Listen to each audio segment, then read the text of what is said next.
I was once a modern super soldier king, but I was unexpectedly reborn. I went back to 1965, a land full of treasures, an era untouched by guns or hunting. Silly roe deer and big gray rabbits run wild in the mountains. Crabs on the rocky coast are so fat they're dripping with oil. Yet, despite such abundant resources from the mountains and sea, the villagers are so hungry their stomachs stick to their backs every day. To change the situation of having a golden rice bowl but still begging, I decided to carry a hunting rifle into the forest to make a living. When I woke up again, I found myself back as Wang Lin. On the day of taking my child to the mountains to collect firewood, opening the door, the ground was already covered in snow. I frantically ran toward the northern mountain, quickly disappearing into the endless snowstorm. Because on this day in my previous life, a sudden blizzard made Wang Lin, who lacked any experience in the mountains, lose his way. When the villagers found them, it was already noon the next day. An adult and a child were tightly holding each other, curled up in a snow pit on the North Mountain. Already lifeless, now that I have another chance, I will never let that tragedy happen again. Above the sky, the wind roared fiercely, and snow was falling heavily, blocking Wang Lin's view. Standing in a world full of bitter cold and snow, Wang Lin trembled uncontrollably, afraid of completely losing his way. When I found my wife and daughter, Wang Lin's face had already turned bright red from the cold wind. The breath he exhaled instantly crystallizing into frost. 3-year-old Dudu shivered in his arms. Cold Dudu's here, Dudu whispered, trying to curl up in her mother's arms, hoping to find a bit of warmth. But the merciless wind left him nowhere to hide. Don't be afraid, Mama's here with you. I ran over desperately, hugging my wife and child tightly. My whole body couldn't stop shaking. I'm sorry. I'm sorry? I kept apologizing endlessly, hearing my wife and child cry. I couldn't stop my tears from falling. This is not a dream. Everything is real. I've already confirmed I truly was reborn. Taking off my coat, I wrapped Dudu up in it and carried her in my arms. Ling Ling, it's cold. Here, let me take you home. Wang Ming turned to look at the bundle of firewood on the ground, which he worked so hard to collect, with the snow covering everything. It's very hard to find any firewood. I quickly slung the wood on my back, wiped away my tears, and said, let's go home. Wang Lin nodded vigorously. Hua Chang, I'm lost. Wang Ling whispered, sobbing. Don't worry, you have me. I replied with firm confidence. On this day in my previous life, I lost my wife and daughter, and was depressed for a long time. Before joining the army, and was even selected as a Special Forces soldier, I became a Special Forces instructor for 23 years. Surviving in the wild, eating raw meat wasn't even a challenge. The snow was hard to walk through, each step making a crunching sound in the snow. Suddenly, I stopped and pulled Wang Lin back a little. What's wrong? Wang Lin stopped, looking around. Hold Dudu for a minute. I carefully handed Dudu over to Wang Lin, gently tossed the firewood off my back and whispered, there are some stones in Dudu's pocket. Take them out and give them to me. Dudu loves to play with little rocks. Wang Lin searched Dudu, and really did find 3 pitch-black stones. Maybe we'll actually get to eat some meat. I wiped the stone in my hand, moved my wrist a bit, hoping my secret weapon skills hadn't gone rusty. Not far away, a colorful pheasant was standing on a snow-covered branch, clucking loudly, calling out to its mate lost in the blizzard. The blizzard had even dulled its vigilance. The razor-sharp whistling of the stone flew out in an instant. Sensing danger, the pheasant tried to escape, but it was too late. Watching a few feathers flutter down along with the falling pheasant, Wang Lin cheered. Should we sell it? We could probably get a yuan for it, right? Selling it could buy 2 bags of coal. No, we'll stew it at home so you and Dudu can get some nutrition. I shook my head. No one knows better than I do that this blizzard will last almost 2 full days and nights, making it so cold you can't even open the door in the end.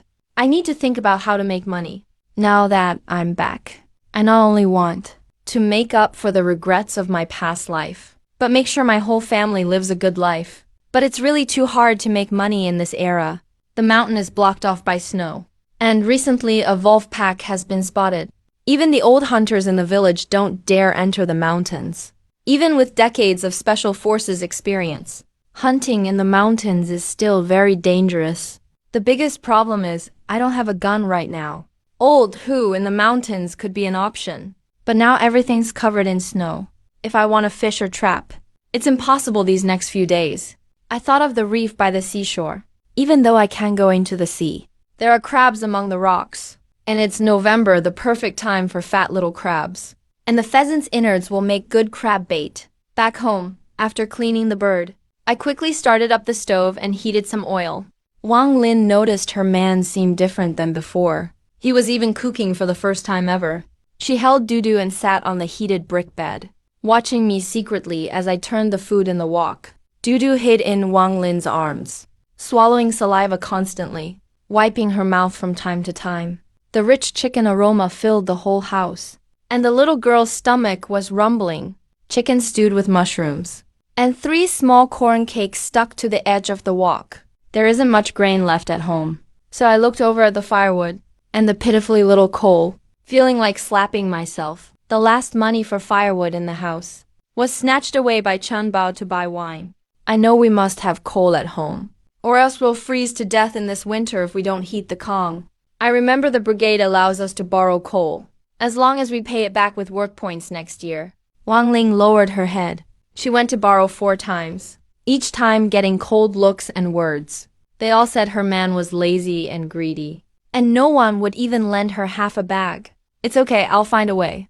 I lowered my head in shame, knowing it was because of me, and also because my last name is Zhang. The brigade is called Chun Tang San Lik, and we with the last name Zhang are outsiders, always getting snubbed inside and outside the open. We had serious conflicts with the Chun family. The meat was almost done, so I picked up a chicken leg with my spatula, blew on it, and handed it to my daughter. Dudu reached out eagerly to grab it, not caring if it was hot. I felt a fresh wave of pain in my heart. Is it tasty? After watching Duadwa finish it, I rubbed her little head. Duadwa nodded again and again, her big dark eyes still staring at the food in the wok. All right, time to eat. I carried the wok to the Kong table, and the 3 of us sat down around it. I noticed my wife was reluctant to eat the meat, chewing one bone for a long time. So I gave her more meat, let her eat a bit more. Wang Lin was the daughter of a working-class family. She should have lived a worry-free life. But because I broke off contact with my family, after Dudu was full, she lay on the Kong and fell sound asleep. A smile hung on her little face. She ate lots of meat. I added some firewood to the stove. Then I went into the yard and chopped down 2 cold-resistant green bamboos. The bamboo at home is just right for making crab traps. Hopefully, we'll get a good haul.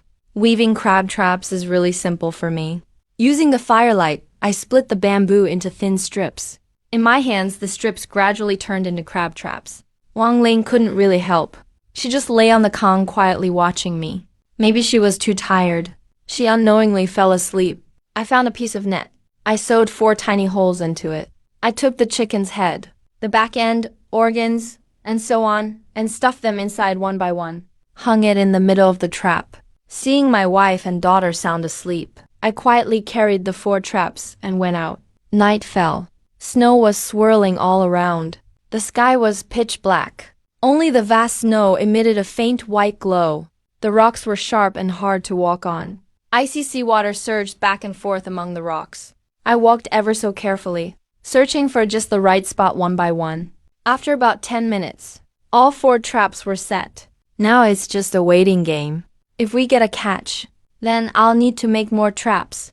But if there's not, I'll just have to take a gun and risk going into the mountains. Standing on the rocks, I listened to the rolling sound of the waves, looking around at the snow swirling everywhere. I took a deep breath. Then, a shout filled with joy and excitement rang out from afar. I, Jiang Huacheng, am back. Wang Lin was badly frightened today, and she was pretty exhausted. She was sleeping very soundly. I went out and came back and she didn't notice at all. At 5 a.m., I woke up freezing. Once I started the charcoal, I had to check the class group blind boxes. I carried the bamboo baskets and hurried to the seaside. It was still snowing heavily. All of Chengting Sanli district was almost covered in snow. Only a few chimneys sent up trails of smoke. Part of the rocks were covered in ice and snow. It made things a lot harder for me. I climbed among them very carefully. After about 10 minutes, I found the first trap. Beneath the streaming seawater, a crab trap lay quietly at the bottom. As I carefully lifted it, water poured off the basket as it rose. Inside came a rustling sound. The basket shook violently. Sure enough, I was thrilled. Inside, Over 20 variously sized dark green rock crabs. Only a dozen little sea fish, but they had been bitten to pieces. These would be the best new bait for the next haul. Resources by the sea are really rich these days. I carefully poured all the crabs into the basket. I was delighted. I went to get the second crab trap right away. The second trap had only a dozen or so rock crabs, one pretty big green crab, and 2 small flower crabs. But there were a few more fish. The third crab trap wasn't placed well. It kept getting smashed against the rocks by the waves and broke apart. The last trap also yielded quite a lot. In fact, there was even a pretty big octopus inside. Satisfied, I carried the basket home. This was truly a big haul. I even picked up a fist-sized sea snail from the water. That was really a rare delicacy. I thought I'd come back again at noon. When I got home, I was already covered with snow, like a snowman. Wang Lin hurried over and brushed the snow off me. Then, when she saw inside the bamboo basket, it seemed there was a fish frozen into an ice sculpture. She froze for a second. The fish, those are from my crab trap harvest. I showed off my skills again. A small pot of bright red crab and stew, and half a pot of very watery big tea porridge. The house was filled with a delicious aroma. The 3 of us ate very happily. After eating, I buried the frozen fish and crabs in the snow. The snow kept falling non-stop, so I couldn't get to the county town. It's just as well. I can save up more to sell all at once. I went to the yard and cut 2 more bamboo stalks. Wang Lin still clumsily tried to help. We made 5 more crab traps, and also repaired the broken ones, counting the 3 in the rocks. We now have 9 crab traps in all. At noon, I ran to set the traps again. When I got back, I had another half basket of seafood. That was from just 3 crab traps. If we used all 9 baskets, I bet I could fill them up. So, in this situation, I really need a helper. In the afternoon, I lay on the kong and heard a faint crunching sound from the yard. My heart skipped a beat. That wasn't the sound of footsteps on snow, but of something chewing. A Volfi quickly signaled Wang Lin to stay quiet. I quietly leaned by the window and looked into the yard. Wang Lin was curious too and peeked out. A big deep yellow-red tail stood out. A red fox had already dug a bloody hole and was gnawing on the seafood I'd hidden under the snow. It must have been lured by the smell of seafood. My heart raced. A perfect fox pelt could fetch at least $15. I suppressed my little excitement, grabbed a stick, and crept forward, quietly opened the door. Maybe it heard something, because the red fox paused while gnawing on the frozen fish, as if listening intently, but I wasn't letting it get away. I pounced and hit it hard, smacking its back with the stick. It yelped sharply, then twitched a few times and went still. Just then I heard Wang Lin mumble something about the 5 spirits. When I told Wang Lin the pelt could sell for $15, she didn't say anything else. She just stared wide-eyed at what I was doing. I slammed the fox against the wall one more time to make sure, making sure it was truly dead. Finally, I relaxed. Red foxes are vicious and cunning. I know these animals well. They can cost you your life. Dudu heard the commotion and ran over, her big eyes blinking at the fox meat. She pointed her little finger at the fox and gave a knowing smile, looking at the fat red fox. I quickly handled it, then stewed the whole thing. I also planned to bring a bowl to my folks and swap it for some charcoal. Now I really wanted to visit Mom, Dad, and my little sisters, and also my honest big brother. Wang Ming nodded vigorously. With charcoal, the kang wouldn't cool down so fast. The red fox pelt was beautiful, just like flames. I carefully hung the peeled fox skin up on the wall. Hung it on the wall. Used the innards as more bait. Snow kept falling endlessly. My big brother Zhang Huchen was outside with 2 kids, shoveling snow in the yard. Dabo is so hungry. He's complaining to Dad. When are we eating? I'm starving. Xiaobao isn't taking a break either. I want to eat meat, Zhang Huchen replied impatiently.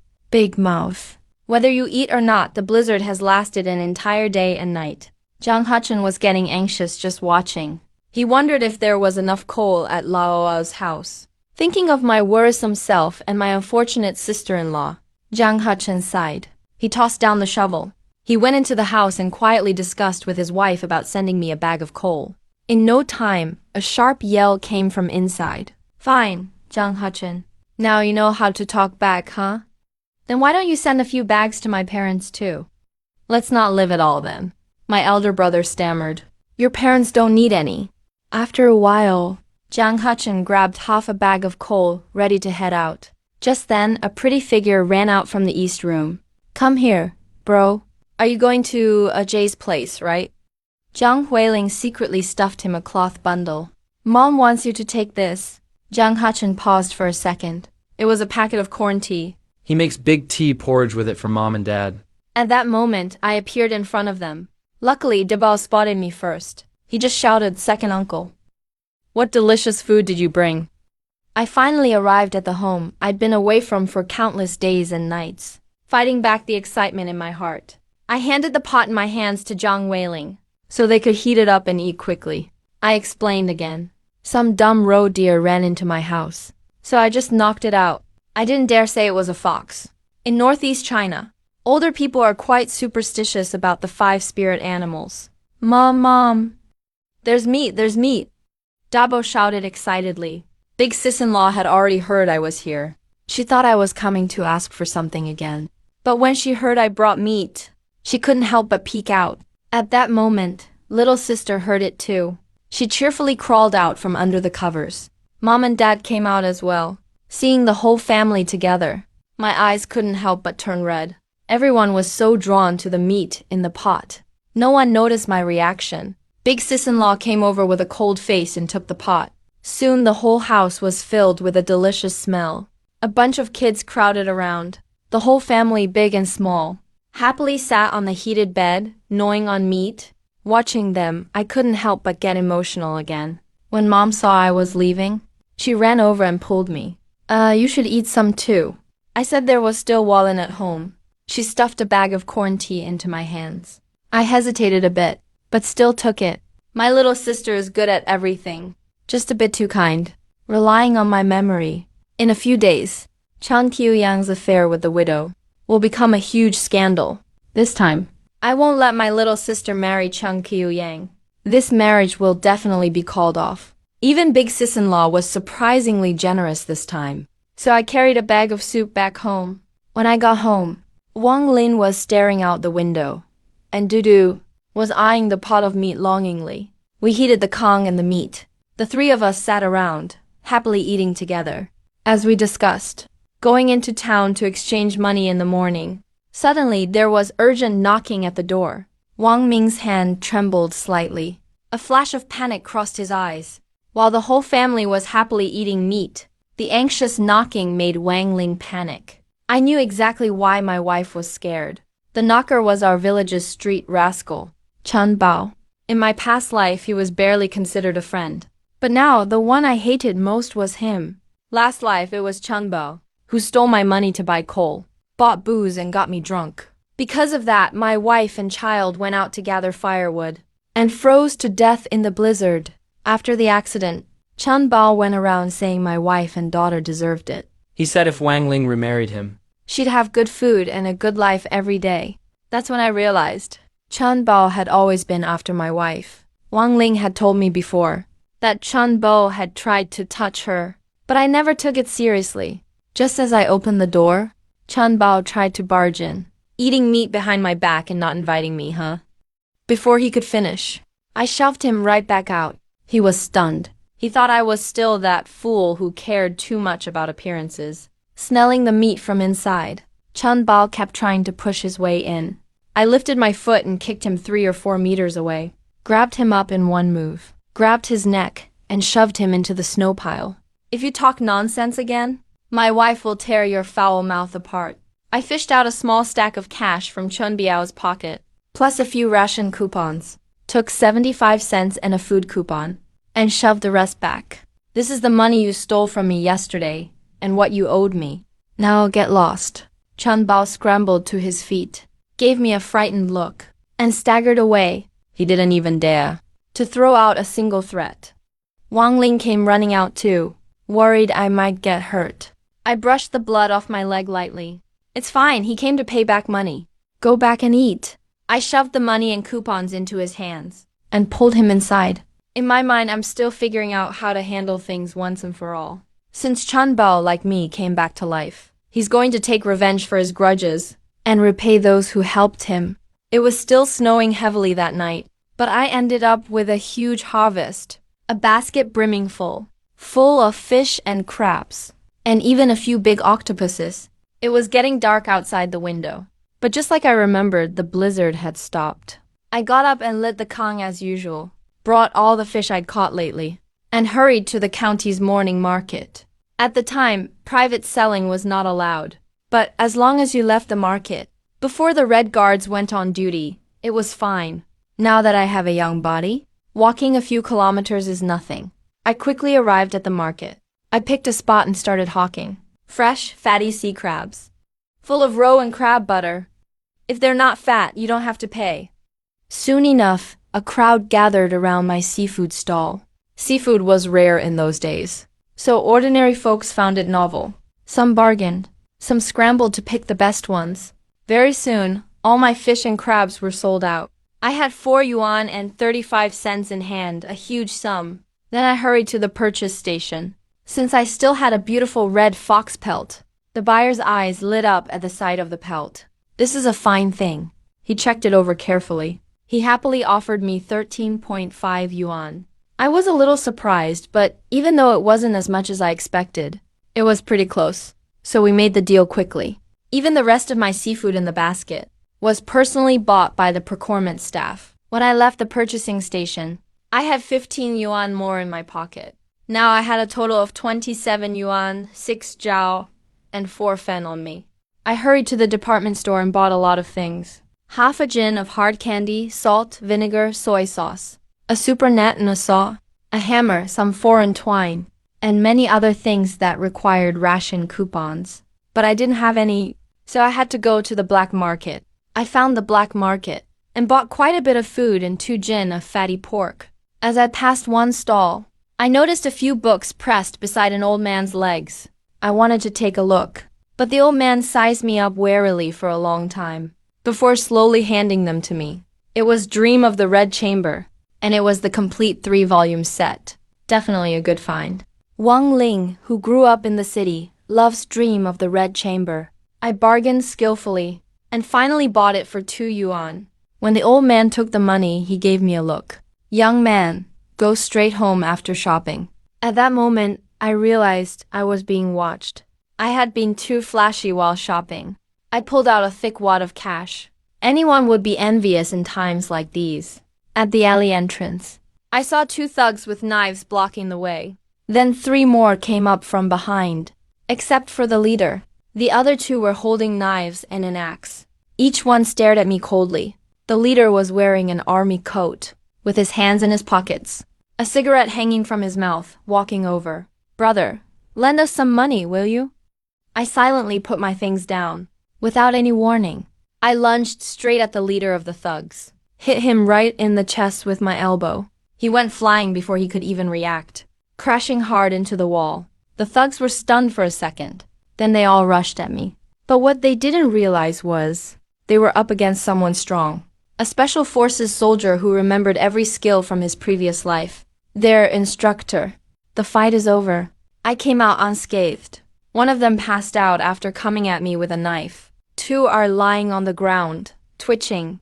Another one kneeled down quickly, raised his hands and surrendered. As for their leader, he's still kneeling and vomiting up bile. After a round of looting, to my surprise, these guys were definitely ticket scalpers. Their pockets were stuffed with cash, and more than 20 food, meat, and fabric ration tickets. 2 of the grain tickets were for 50 pounds of coarse grain. The leader was wearing a nice coat. I didn't hesitate to take it for myself. I also snatched a military knife from one of the thugs. It turned out to be a Swiss Army knife, a rare and versatile tool. I turned and cleared my throat. The group scrambled away, rolling and crawling. I thought to myself, robbing really is the fastest way to make money. Looking at the steamed bun shop on the street corner, My stomach was growling. I ate 6 big meat buns in one go, then packed up some to take home. After entering the village, I saw Wang Lin shoveling snow at the door from afar. He kept glancing up at the road leading to town. Beside him was a tall young man, helping out with a shovel. When Wang Lin saw the bags I carried, he rushed over to help. I looked at the tall, goofy guy scratching his head. He was my neighbor Chen Tianyu. Tianyu and I grew up together. When he was 5, his mom ran away after being beaten by his dad. He ended up with a mean stepmother. He didn't have enough to eat or proper clothes to wear, and got beaten often. Tianyu went inside. Chen Tianyu shook his head and kept shoveling snow. I didn't say much either, and took my stuff inside. Wang Lin looked at all the things I brought, absolutely thrilled. I counted the money left in my pocket and handed it all to Wang Lin, then gave a pack of hard candy to Dudu. The little guy climbed onto the Kong with it, examining each piece carefully, looking them over again and again. I pulled out 3 copies of Dream of the Red Chamber, wrapped up in layers of newspaper. Wang Lin quickly put the money away and flipped through the books, looking over the set. This was the red chamber he'd wanted since before marriage. His dad waited in line 4 times and never got them. Wang Lin's eyes grew red, hugging the books tightly. With a choked voice, he asked why I wasted money. I just smiled without saying anything, then took out sweet potato noodles and buns from the sack. Lin, have pork stewed with noodles for dinner. Wang Lin went to the cellar and brought out the cabbage they'd saved for New Year's. First, she sliced the fatty pork thick, rendered a pound and a half of lard and a plateful of cracklings. She tossed the cabbage and cracklings into the pot. The whole house was quickly filled with the fragrance. I went out and dragged Tianyu inside. A plate of corn cakes and a big bowl of pork stew with noodles. Put them in front of Tianyu. He didn't hold back. And began eating in big bites, like he hadn't eaten for 3 days. I asked Tianyu if he wanted to eat meat every day. He didn't even think before saying he did. Then, Tianyu, come work with me whenever you're free. I'll cover all 3 meals a day. Tianyu nodded happily. As night fell, I took my bamboo basket out to harvest. Sure enough, my basket was stuffed with seafood. I added 4 more crab traps among the rocks. At this rate, I'll need Tianyu's help tomorrow morning.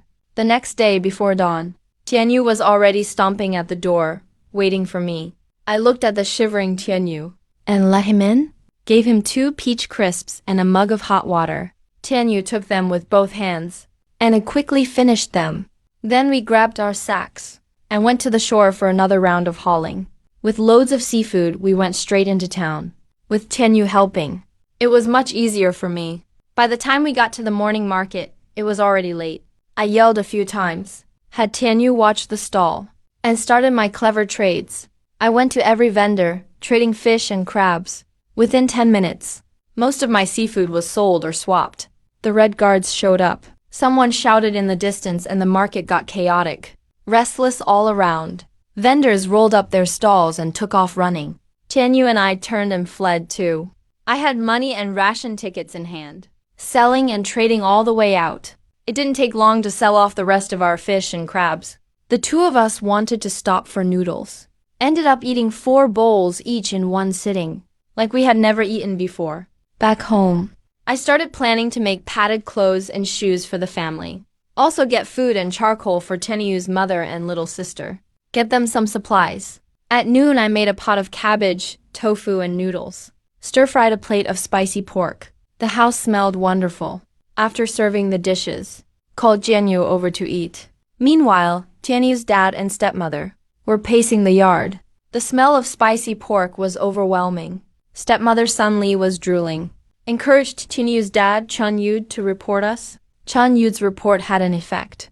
A few cadres decided to first ask Xiying, who married into the Lao Zhang family. She's my eldest sister-in-law. If the Lao Zhang family was poaching, Chan Xiying would surely know. The Chan and Zhang families were basically mortal enemies now. Just last month, the 2 families got into a fight and even used guns. Chan Mingtang called Xiying to come out. Looking at his daughter, patched all over, he couldn't help but curse out loud. After calming down a bit, he directly asked about Chun Yud, reporting the Liu Zhang family to the brigade for poaching. Do you know about it?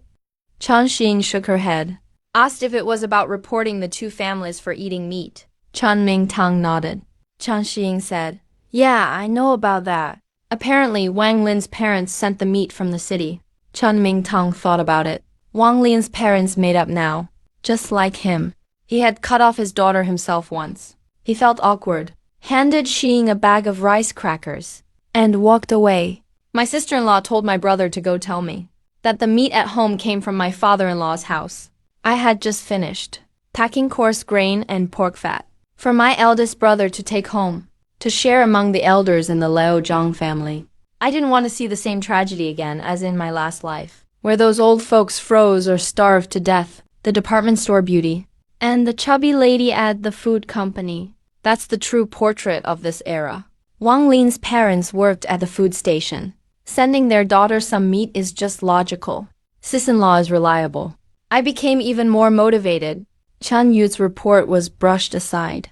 I started thinking about faster ways to make money. Eventually, decided to hunt wolves up the mountain.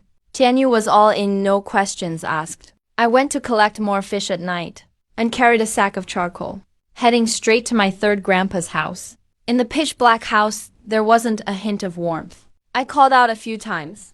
Only then did Grandpa Third respond. He started reminiscing about the days during the Korean War. How he could lie still in a freezer for hours. A little cold at home is nothing. I walked in with a smile, lit the kerosene lamp, walked over to the stove. Sure enough, there was no charcoal at home, only some neatly chopped firewood. I put my things down, got straight to the point, and asked to borrow the rifle, saying I wanted to go hunt wolves in the mountains. Seeing that Grandpa Third had no objection, I immediately told him about this year's situation with the Zhang family. The old man just stayed silent. Then he walked to a trunk on the bed, opened it up. What I saw surprised me. Inside were army awards and medals, and under an old military uniform, there were several bullets placed conspicuously, along with a Type 38 rifle and a bayonet. This Type 38 rifle was way better than the Type 54 hanging on the wall, by more than a little. With this gun, even a pack of wolves in the mountains wouldn't scare us. I happily took the Type 38 rifle with me, along with about a box of bullets and the bayonet. By this time, Tianyu was already waiting with a shoulder pole and rope. There are wolves in the mountains. It's not safe to go. Wang Lin saw me come back with a gun and started stomping anxiously. He knew it was dangerous in the mountains. Even the forest rangers wouldn't dare go up the mountains in winter. I tried to comfort him as best as I could, and the two of us headed into the mountains. Heavy snow had blanketed the range. The branches of the mountain trees were coated with ice crystals. The weight of the snow bent the tree limbs. Under the moonlight, it all looked like crystal sculptures. A cold wind swept past, kicking up waves of snow. I stood on high ground watching. In the absolute silence, I could faintly hear the distant howls of wolves. On our way, we ran into a few wild rabbits. The rabbits were way too alert. As soon as they heard anything, they'd leap away out of sight. Didn't even give us a chance to act. We kept trekking through the woods for nearly half an hour like this, until we got deep into the forest. Just when I was searching for prey, I vaguely heard heavy breathing in the distance. Excited, I quickly signaled Tianyu to stay still, and quietly moved closer. Clearly, there was a large wild animal ahead. And sure enough, after getting a bit closer, I spotted a pitch-black figure, rooting through the snow for food. I told Tianyu to find a hidden spot and stay put. I needed to get even closer, find the best spot to shoot. As I approached, I saw the wild boar's head, but the wild boar heard us.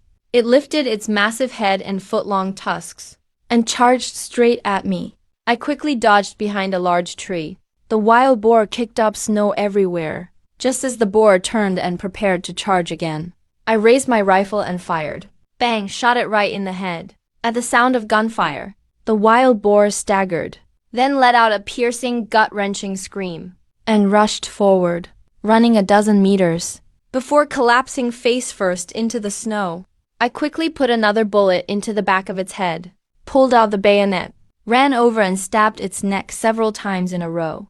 After seeing that it had finally stopped breathing, I finally breathed a sigh of relief. Tianyu ran over, panting, and was thrilled at the size of the wild boar. I handed my Swiss Army knife to Tianyu and told him to stand watch, careful of any wolves nearby, because the scent of blood would attract wolves. Then I quickly started to gut the boar, cutting open its belly, hot innards steaming out one by one, which I pulled out as well. Washed every edible organ with chicken blood, and after I was done, I immediately called over Tianyu. Tianyu brought the axe, and at my signal brought it down hard. In just a few minutes, the over 300-pound adult wild boar was chopped into 2 huge chunks by Tianyu. The wild boar's head and some of its organs, I left them at the spot. Tianyu didn't want to throw away the boar's head. He looked back, hoping to bring it home. I hurriedly shouted that wolves were coming. Only then did he understand my intention. Actually, the wolf pack was already very close. We had just left not long ago. Then behind us came the sounds of wolves tearing and snarling. It was already late at night when Tianyu and I returned. Wang Lin hadn't slept at all. He was pacing nervously inside the house. He finally relaxed when he heard us knocking on the door. When he saw the huge wild boar we brought back, Wang Lin was actually scared. Wild boars in the mountains are really terrifying. Even the mountain guards dare not get close. I spread a sack on the ground, then threw the boar's body on it and quickly started processing. Skinning, cutting up, slicing the fat. The whole process was smooth and effortless. The 2 of us worked for another hour or so. Finally ready to get some sleep, Tianyu said with his usual naivety. I want to go to my mom's place now. Suddenly realized. Hurriedly took off 4 or 5 pounds of boar meat and a few bones. Packed them up for Tianyu. Reminded him to be careful on the road. Don't get caught by the patrol. Especially don't let Tianyu's mom give the meat away. She must eat it herself. Getting caught poaching would be real trouble. Tianyu nodded enthusiastically. Happily ran off carrying the meat. Low prices in the 1960s were a result of planned economy and scarcity. It could sustain basic survival, but quality of life was very low. The sky was dark. After finishing gathering seafood, Taiju and I headed for the county town. This time, we had quite a lot of seafood. I kept half of the boar meat hidden in the snow in the yard. Otherwise, we'd be exhausted carrying it all. The boar's skin was also kept at home, planning to save up more skins to sell them all at the buying station. We've been to the county town morning market several times already. I'm familiar with this place by now. Seeing no one around yet, I greeted a few of the vendors here. Comrades, anyone interested in wild boar meat? Fresh goods, no meat coupons needed. In this era of planned economy, meat that doesn't require coupons is very popular, especially wild boar meat. It sold out quickly, but the seafood didn't sell so well. It took a lot of effort to exchange and sell all of it. I wasn't surprised by this. For people in this era, eating enough is the top priority. Seafood and things like that are mostly for a taste. We had another meal of shredded pork noodles. Bought the necessities for hunting in the mountains, then prepared to return. Right then, Tainyu came up to me. Bro, seems like someone is following us. Taiju scratched his head. Looked back at me, feeling a little uneasy. Didn't expect Tainyu to be so observant. I looked at him in surprise. Joked, probably jealous of our profits. Maybe wants to rob us. Ignore him. Actually, I noticed that shady vendor when I was selling meat. Anyone selling black market goods at the morning market naturally has some shady criminals among them. Seeing I made so much money, it's normal they get greedy. On our way home, walking through a patch of woods, we stopped. That guy who was following us had already blocked our way. He was holding a knife, staring fiercely at me. I calmly set down my bamboo basket, picked up the brand new hatchet I just bought, stared straight at him without flinching, locking eyes with him, without a word. He charged at me with his knife. Went straight for the kill. I judged right away this guy was a repeat offender. Swung my hatchet swiftly. Some of his fingers dropped onto the snow. He grabbed his hand and tried to run away. Then I heard a crisp cracking sound. Taiju was breathing heavily tense. Tainyu was breathing heavily, tense. The thick carrying pole snapped clean in two. That shady vendor collapsed in the snow, dazed.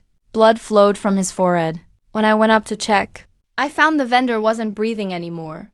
Tainyu was a bit shaken too. I told Tainyu not to worry. Said you just knocked him out. Then searched the shady vendor, But he only had a few bucks.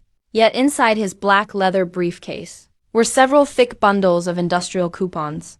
These kind of coupons only work in big cities. They're useless here. I stopped thinking about who he was or where the stuff came from. Tossed the briefcase away. Taking it might cause real trouble. But I took all the industrial coupons inside. Tainyu was still scared. I comforted him and pulled him away. In places where no one appears these days, a dead body isn't anything unusual. Sure enough, shortly after we left, 2 peddlers with carrying poles arrived. Just a few minutes later, they left. The shady vendor was thrown into the ditch by them, getting covered by wind and snow. Even his hair had been cut, hardly any left. Nothing went to waste. For the peddlers, it was an unexpected windfall.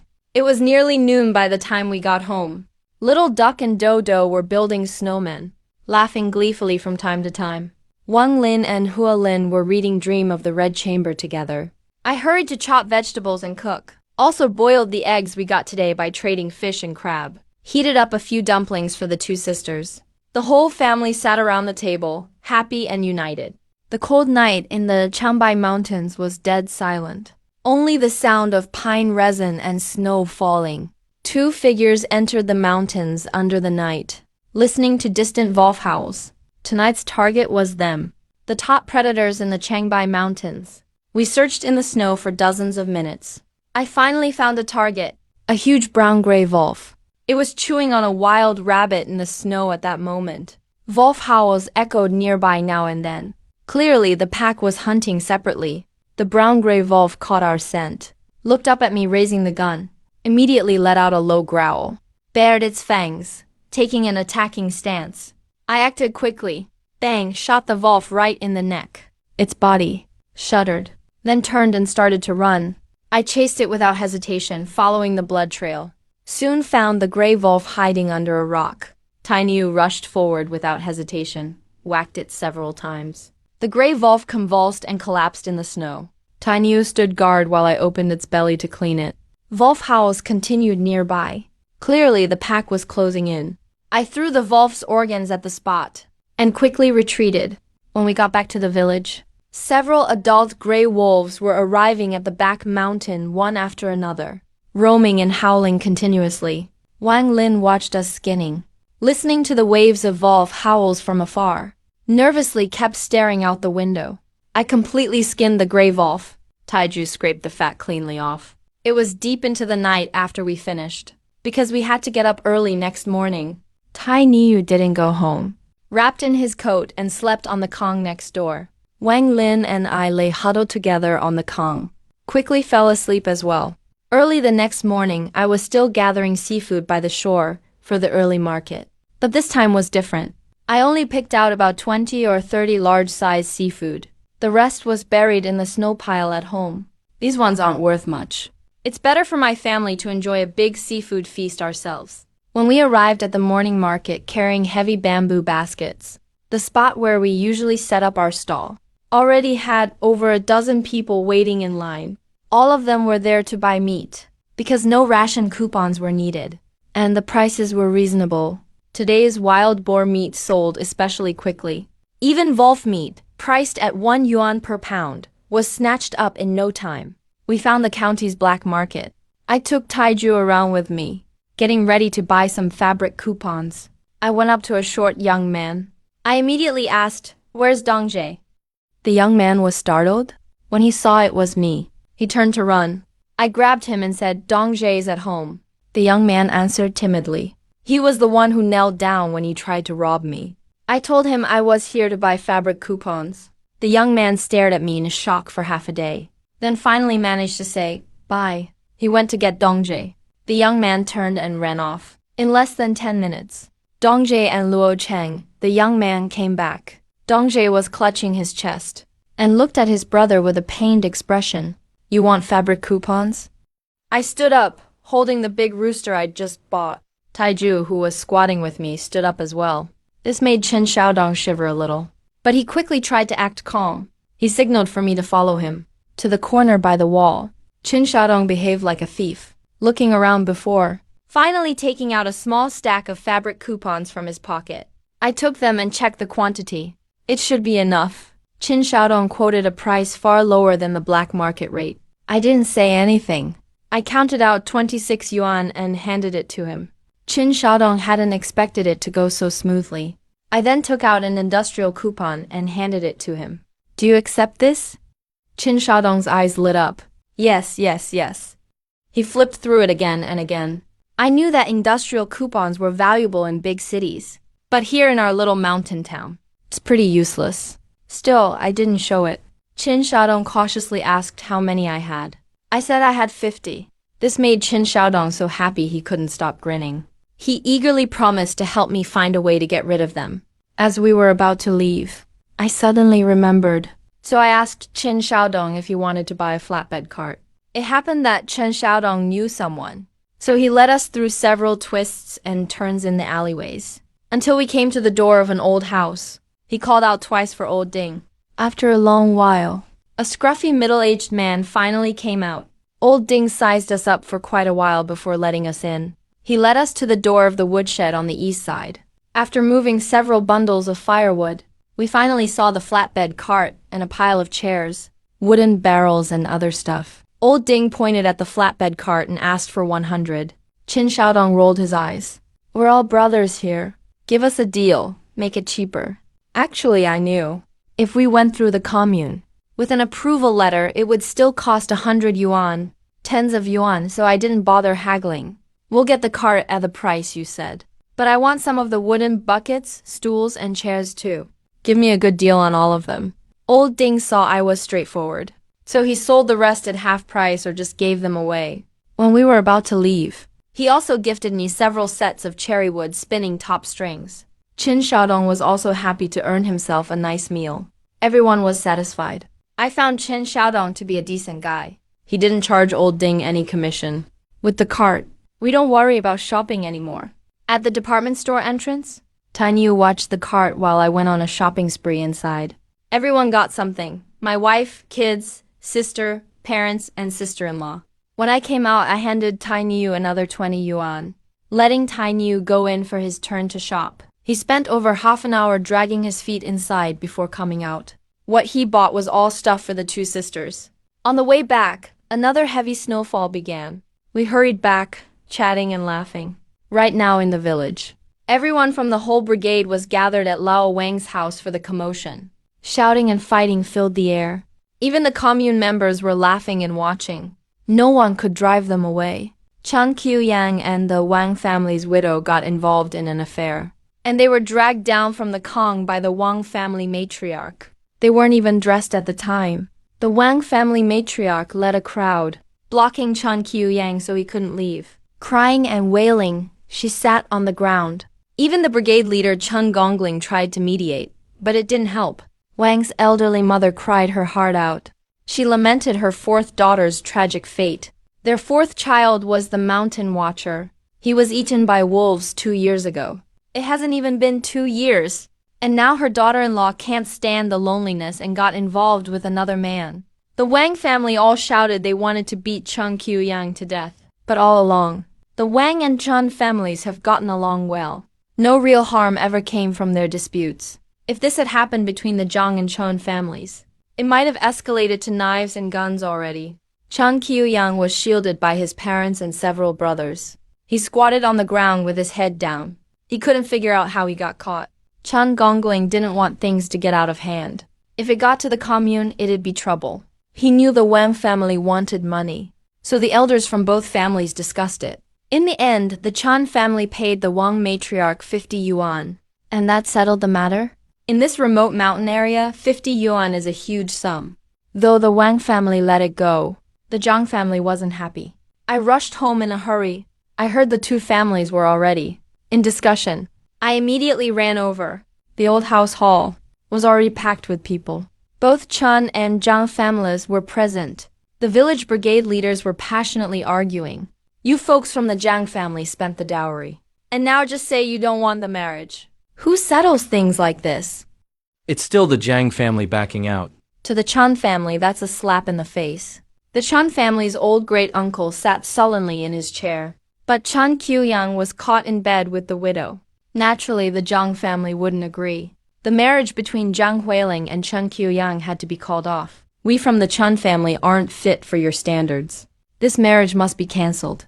The Zhang family's fifth uncle said angrily. The Chen family, though, refused. The dowry's been paid. You've spent the money. The marriage was set for after New Year's. Now you say it won't happen. That doesn't work, Chen Gongling spoke up. If it doesn't work, then let your youngest daughter marry over. Anyway, your youngest daughter is also an unwanted widow now. She won't even get out of bed in winter. Even Jiang Hu came down. Hearing Chung Gongling's words, He instantly exploded with anger. What do you mean by that? Chen Gongling lost his temper, slamming the table. What do you mean? Don't you understand? Say that one more time. The room was in chaos with shouting. Chen Qiuyang arrived, waiting outside for a chance to apologize. After all, Zhang Huiling is truly beautiful. If this marriage falls through, given his reputation, it'll be hard to find a wife in the future. When I arrived, I spotted the slick-looking Chen Qiuyang. He saw me and squeezed out a smile, eager to get closer. He kept calling me brother-in-law and gestured to the mesh bag with 10 apples in it. He came to apologize. Apples were very rare these days. Thinking of my past life when Huiling married over, she got beaten every day by this bastard. He even beat her so hard while pregnant that both lives were lost. I charged over and kicked Chen Qiuyang hard in the chest. He was sent flying by my kick. Before he could react, I was already raining kicks on him. Angry, Chen Qiuyang scrambled up and slapped me hard. What he didn't expect was, I didn't dodge or avoid him. A bright red mark appeared instantly on my face. Then I started throwing wild punches at Chen Qiuyang. Angry from the beating, Chen Qiuyang prepared to fight back. Just as he was about to strike, he saw me retreat a few steps, then roll in the snow. He hit me, come see. Chen Qiuyang hit me. I got up and immediately yelled, There's a fight! Chen Qiuyang is hitting people. Villagers who were watching the commotion in the yard heard the ruckus, came out and shouted too. Some stepped in to break up the fight. Some ran inside to get people. Soon, both the Zhang and Chen families rushed out. Chen Qiuyang got angrier from my beating. He chased after me as hard as he could. But after being held back by a crowd, he kept trying to charge forward with angry roars. Seeing how battered I was, my father, already furious, grabbed a shovel and charged at Chen Qiuyang. The others rushed up to stop him. Is everyone in the Chen family a bunch of animals? My mom teared up when she saw her son beaten. Once the mood got heated, I started shouting, Mom. That bastard said he'll beat Huiling to death once she marries over. Chen Qiuyang finally realized what was happening. He angrily yelled that I started it. An elderly Chen family member couldn't take it anymore and went up and slapped Chen Qiuyang hard. Cursing, he said, How did our Chen family produce such a worthless person as you? Everyone in the village knows what kind of man Chen Qiuyang is. They all know I'm easy to bully. He's only tough at home, but outside he's a complete coward. Seeing my red face and injuries, even his own family couldn't stand it. He's getting worse and worse, treating us like monkeys. Some of the commune members from the Chen family started cursing him too. Sleeping with the widow in the morning disgraced them.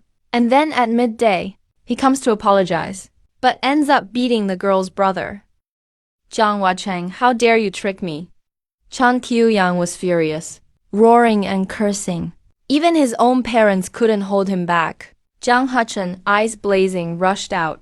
Brandishing a hatchet, he lunged at Chen Qiuyang, only to be tightly held back by his sister-in-law. Big Ball and Little Ball ran out howling, clinging to their father's leg and crying non-stop. When Chen Qiuyang saw my older brother, he regained some reason and quickly ran into the crowd. Chen Gongwen shouted for my brother to stand down. The scene was chaotic. Bang! A gunshot rang out. Third Grandpa Zhang Meng arrived wearing a robe, carrying an old hunting rifle, striding through the crowd like a freshly awakened lion. That shot stunned everyone. Even Chung Gonglin was scared. He angrily shouted to drop the gun. But when the old hunting rifle aimed at him, he instinctively backed away. After all, getting shot for real, your life would be over. He knows exactly what kind of hotheads the Zhang family soldiers are. They'd love nothing more than to take a few down with them before dying. Are you bullying us because you think the Zhang family has no one? Third grandpa raised his gun and was about to shoot while talking. Seeing this scene, I was scared stiff too. Rushed up to stop him in a hurry. If I didn't stop him, who knows what would have happened. Third grandpa really would fire. After all, he has a record. The Shan family onlookers didn't dare watch anymore. They scattered. Everyone knows Jiang family's third man is hot-tempered. Years ago, there were casualties everywhere. All because of him. Since things blew up like this, let's just call off the wedding. Elder uncle from the Chun family saw this unfold. His face turned ugly. Clearly, he remembered something unpleasant. Chun Gongling saw an excuse to step down. He was relieved too. He was truly afraid someone might use a gun. Useless thing. Third grandpa saw your face was red from being hit. He glared in anger. I deliberately didn't avoid too much. Let him hit me a bit. That way, it looks like he's the one bullying me. Quickly explained in a low voice. When he heard it was intentional, third grandpa finally let it go. He grumbled for a while, then brought the gun inside. Wailing ran out. She cried out loud. Little Ye sobbed along with her, not forgetting to shake her tiny fist at Chung Qiu-yang not far away. Raising her little fists, kept saying, "I'll hit you," over and over. Since the engagement is off, the betrothal money needs to be returned to us. Chan Yinshen nearly fainted when his son's wedding was cancelled. He almost died of rage. 30 yuan, not a penny less. If you don't give us the money, we won't leave. Isn't your Zhang family supposed to be so capable? Give the money back right now. Come see, Zhang family called off the engagement, but still won't return the betrothal money. Sat in the snow, ready to make a scene. They know.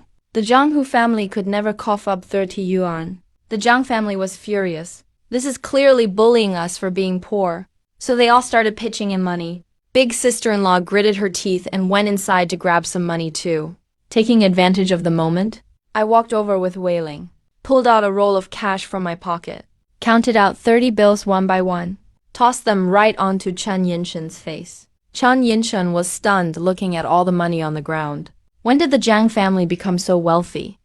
The Zhang family works all year for the production team, and still ends up owing the brigade a lot of money.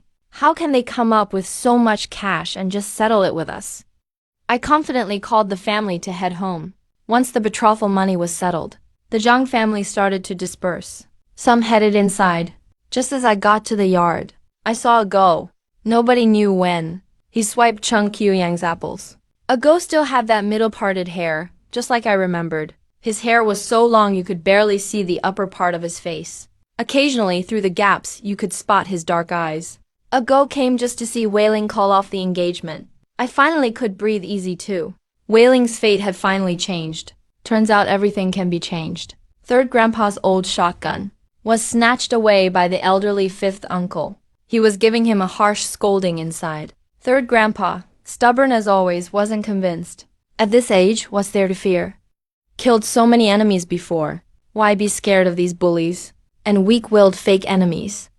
When fifth uncle glared, third grandpa finally moved farther away. I hurried inside to knead dough, planning to make noodles for a few elders. Had just started working when third grandpa came over to me. The old man suddenly asked, "What did you hit with those bowls?" I was startled.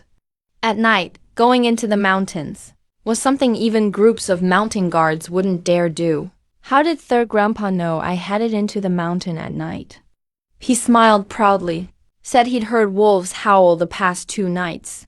Third grandpa used to go hunting in the mountains a lot too. He understands their howls better than anyone. I looked around and quietly told him I hunted a wolf, took it to town and sold it this morning. Kid, you really dared to hunt a wolf? The old man was shocked. He never imagined. I didn't just hunt a wolf, but also shot a wild boar. Both already sold in town. Even back then, he wouldn't dare mess with a wolf pack. Once targeted by a pack, the way wolves work together is frightening. No wonder a bunch of wolf pups howled for half the night yesterday. Turns out they'd suffered losses. Good job, but you shouldn't go into the mountain these next few days. Wolf packs are vengeful. They won't let this go. Third grandpa knows just how dangerous wolf packs are. He knew I acted tough, but deep down I was thinking about it too. If the wolves won't let it go, that's even better. Small packs like these are my mobile TM. We chatted quite a while. Saw fifth uncle seemed calmed down. Only then did third grandpa dare go get his old buddy back. I brought over a pot of hand-pulled shredded pork noodles. In this era, the old Zhang family has always lived a hard life like this. The elders always pick out the meat, planning to save it for the kids. My parents keep insisting the other takes it. The whole family, young and old, is happily eating, sweating buckets. My wife Wang Ling is in the yard, pushing doo-doo around on a flat cart. The little girl is giggling with joy. Everything on the cart has already been moved inside. Actually, she isn't really in the mood to play.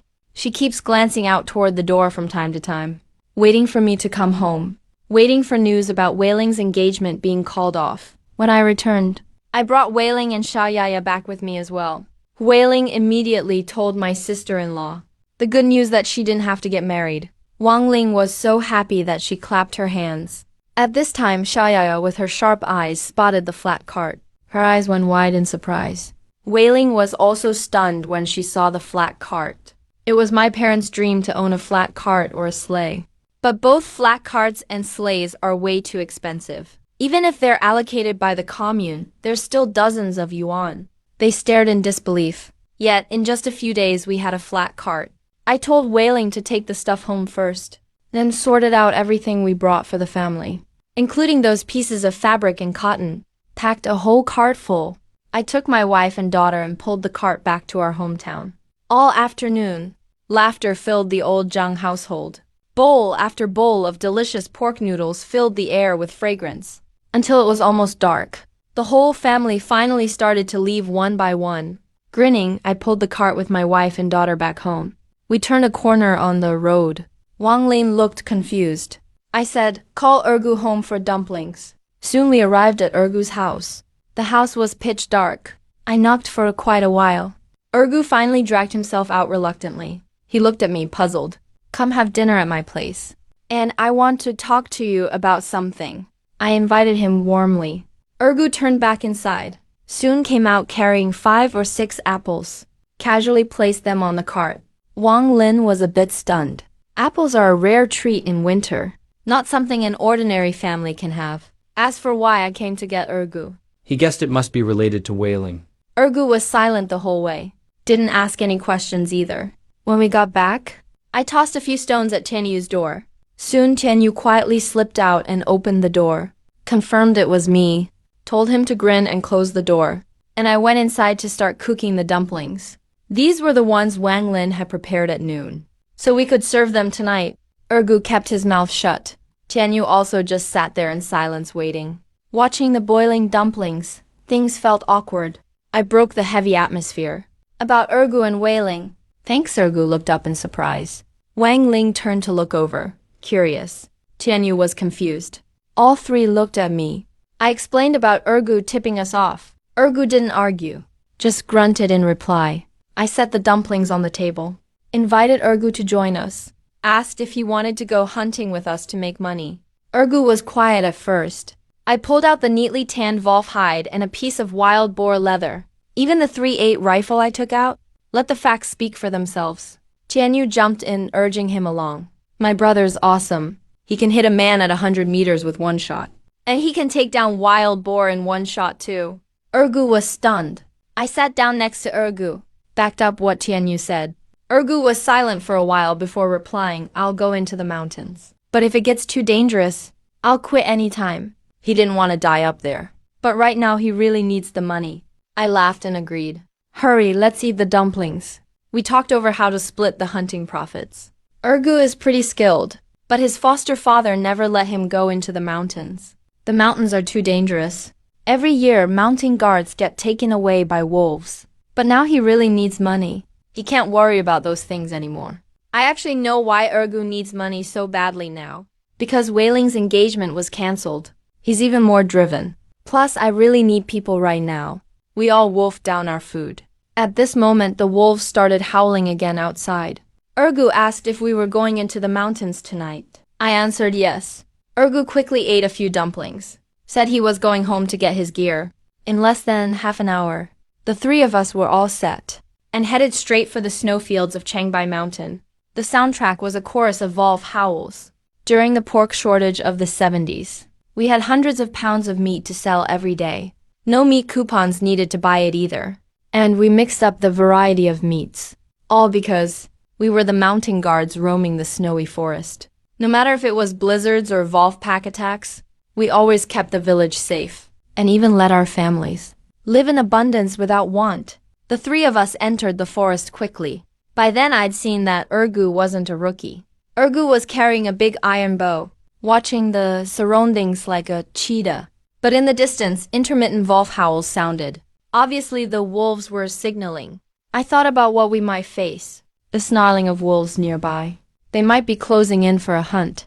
It's still a fair distance off, Ergu guessed. We hurried toward the direction of the wolf pack. It wouldn't take long before the wolves vanished into the snowy wilderness.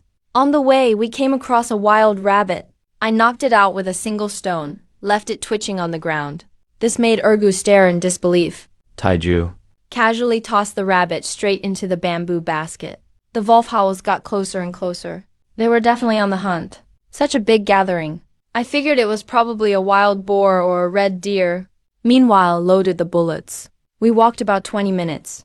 A wolf howl nearby made us extra alert. Looks like we're getting close. We dropped the basket and got ready. As we approached, we heard growling and tearing sounds. Faintly, we could even smell blood in the air. Gradually, the bodies of two massive deer appeared before us. A pack of wolves was ripping at the carcasses and eating. I quickly counted about 11 wolves, including 3 wolf pups. I immediately spotted the alpha wolf, licking its paw, was the biggest. Its eyes fierce and wild. I patted Ergu, telling him I'd shoot the alpha, and for him to aim at the others. The wolf pack was fully focused on the kill. The smell of blood dulled their sense of smell. As a top-level hunting force, they were not very wary. Bang, a crisp gunshot rang out. Almost instantly, the alpha wolf crashed hard to the ground. My shot hit it right between the eyes. The pack instantly went wild, the air filled with the sound of arrows. Ergu shot a gray wolf in the belly with 1 arrow. The gray wolves howled and rolled on the ground in agony. In almost an instant, I loaded my gun. I unleashed all my firepower. Another gray wolf preparing to attack was dropped with another shot. The other gray wolves scattered and fled. Ergu drew his bow, wanting to shoot another one. I waved my hand in time to stop him. We've hunted too many. We can't take them all back anyway. If we leave them, maybe they'll still linger around here. Ergu looked a bit stunned. At most, we just get a pelt or 2. After all, there are still deer on the ground. We cleaned up the battlefield. It was a bountiful haul. 2 deer weighing several hundred pounds each, and 3 adult gray wolves. We divided up the work. I gutted and cleaned the innards. Tianyu used an axe to deal with the antlers, hooves, and heads. It took a good while to process everything. The huge head wolf was stuffed into Tianyu's bamboo basket. He hoisted up half of a buck. Ergu carried the one he shot himself, and grabbed 2 deer legs. I also stuffed a gray wolf into my bamboo basket, and carried half a buck. We hurried to leave. Tianyu looked heartbroken at the deer we had to leave behind, muttering, "What a pity." We walked and stopped along the way. Every so often, we had to switch loads. Ergu and I carried half a buck together. Along the way, Tianyu was full of energy. Jackpot, man. Yeah, this is a real jackpot. I was counting up tonight's haul in my head. Altogether, the 3 gray wolves could yield 300 pounds of meat. The deer meat was almost 300 pounds too. Just selling the meat could bring in over 500 yuan. And that's not counting the wolf and deer pelts. This isn't just hunting. It's basically a robbery. When I thought about that, I couldn't help but grin uncontrollably. By the time we got home, it was the middle of the night. Wang Lin heard the commotion and quickly came out to open the door.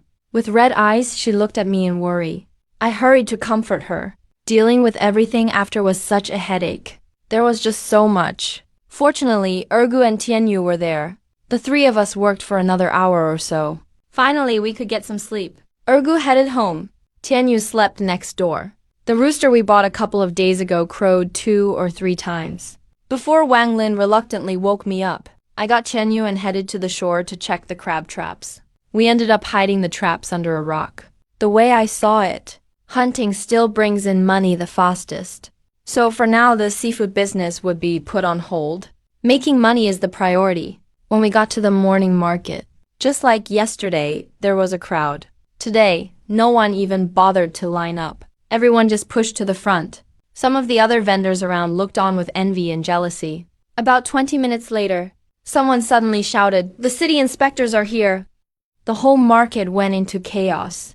I pulled my cart and ran without hesitation. Tianyu, stunned at first, finally caught up quickly.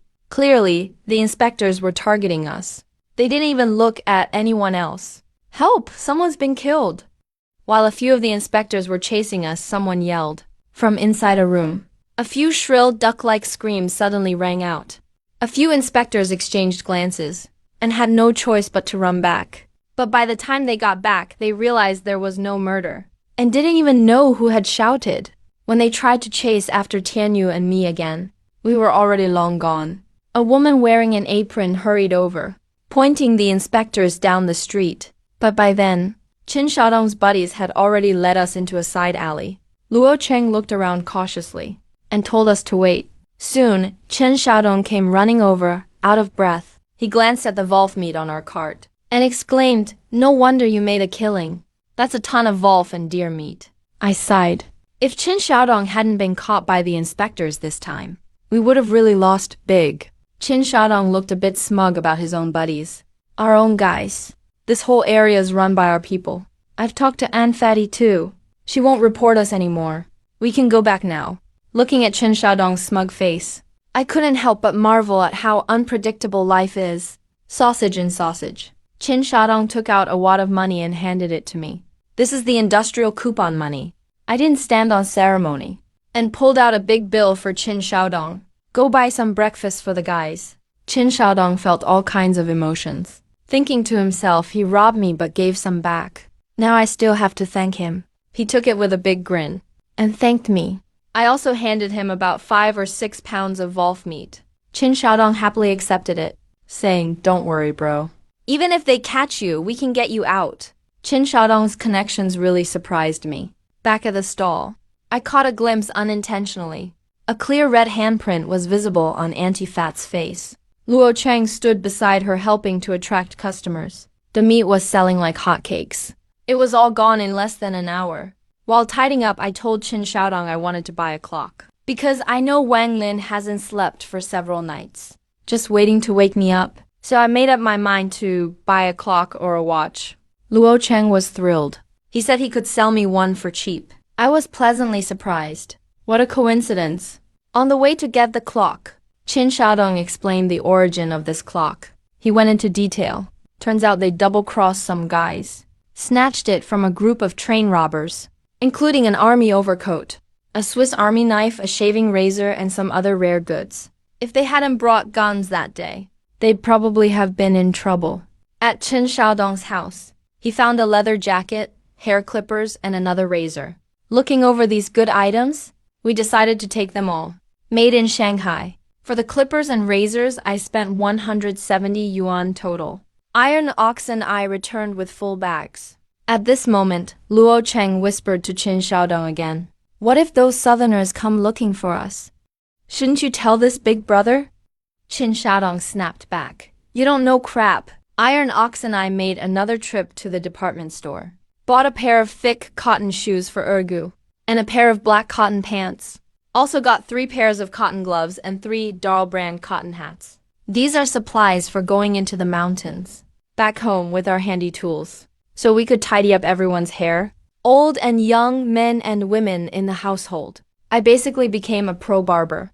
While the Zhang family was all happy and lively, the Chun family was getting ready to explode.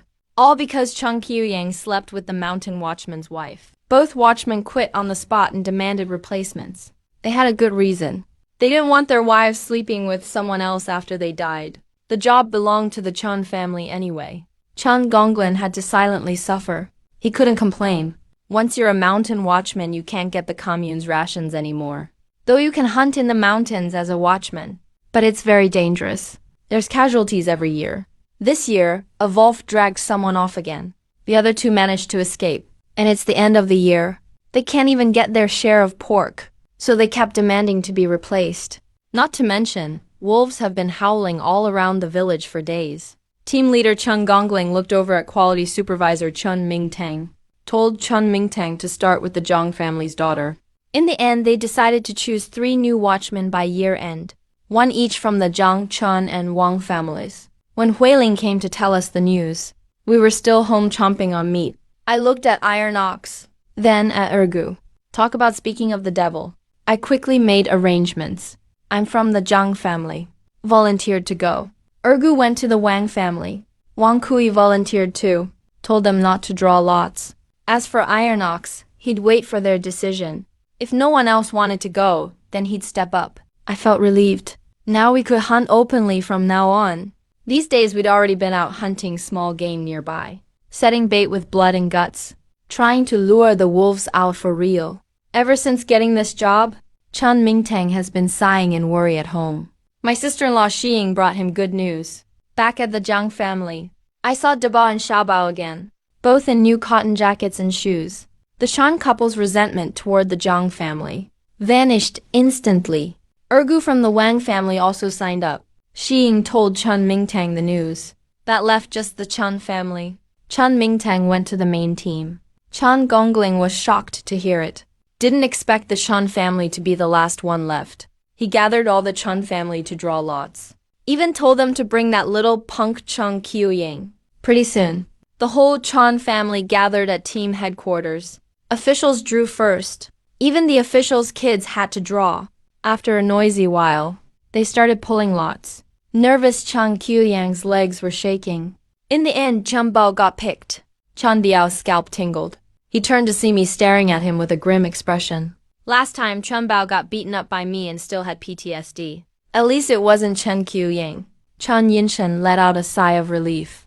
As the warehouse keeper, he led the 3 of us to the armory. First thing I saw in the armory was an American Springfield rifle, and also grabbed a 2-meter-long red-tasseled spear. Ergu took a Type 54 pistol. Chun Bao did too. When we finished signing for the weapons, they explained some rules for watchmen, like after the first round of ammo. Next time you have to pay or barter for more, and explain the upcoming work assignments.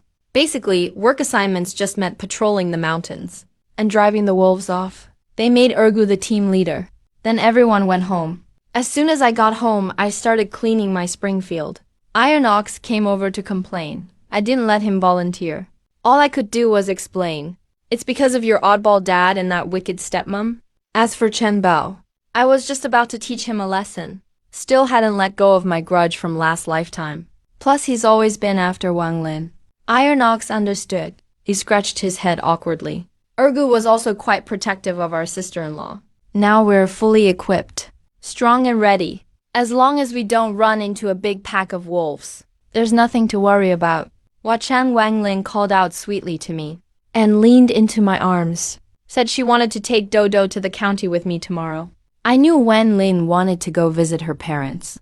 She hadn't been back since she broke things off with them to marry me. Hasn't been home since then.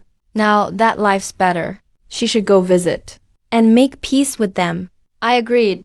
Let's bring Wailing too. Speaking of Wailing, Ergu, who was wiping his gun, immediately perked up his ears. Wang Ling happily ran out, off to find Wailing. After a while of silence, Ergu finally spoke up, awkwardly suggesting we go out hunting again at night. He wanted to tag along for the experience.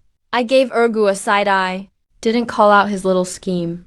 Half an hour later, Wailing came running in, all excited, carrying a package. 3 sets of cotton clothes and 2 pairs of cotton shoes. All finished. Iron Ox immediately stood up. They're for his little sister and 2 brothers. It took a lot of work. The whole family had to rush to get them done. Iron Ox opened them up and looked.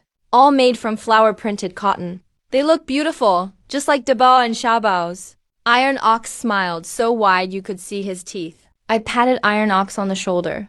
Take them over. Iron Ox nodded hard. Right now, both the Iron Ox family and the Zhang Huachang family were filled with laughter. Ergu insisted on staying over. Sighed it would be easier to go into the mountains at night. They don't even go home anymore. How could he ever hide his little schemes from me? Huiling has also been coming early and leaving late these days. It's almost like living here isn't any different. She even claims she's helping out by watching the kids. In the afternoon, Chun Bao took his gear to find a go, but nobody was there. So he came to my house. He called a go out. Sighed, he wanted to team up. A go gets annoyed just seeing him, and directly tells him that we're going up the mountain tonight to drive away wolves. If Chun Bao isn't brave enough to go, he can wander around by himself. Also, whoever gets the prey, it's theirs. Chun Bao nods repeatedly, thinking to himself, he definitely doesn't want to go up the mountain and feed the wolves. This is the dead of winter. You can't even spot a single bird feather. Let's wait for prey tomorrow. Maybe I'll hear news about us feeding the wolves. By then, Wang Lin and his widowed mother would be easy targets. Just became the mountain guardian. And Shan Biao's already thinking about my wife. Meanwhile, a go is discussing with me how to take out Chun Bao. Plus, Chun Bao is basically an informant for those brigade officials. Whenever we get some game, those guys from the brigade will probably be eyeing it. And Tainyu's dad is even more notorious for tattling. Not letting Tainyu take his shift is also because of these reasons. The mountain wind is bone-chilling. We've already been trekking through this snowy forest for almost an hour. Leading in the front, I quietly gesture and quickly chamber around in my rifle.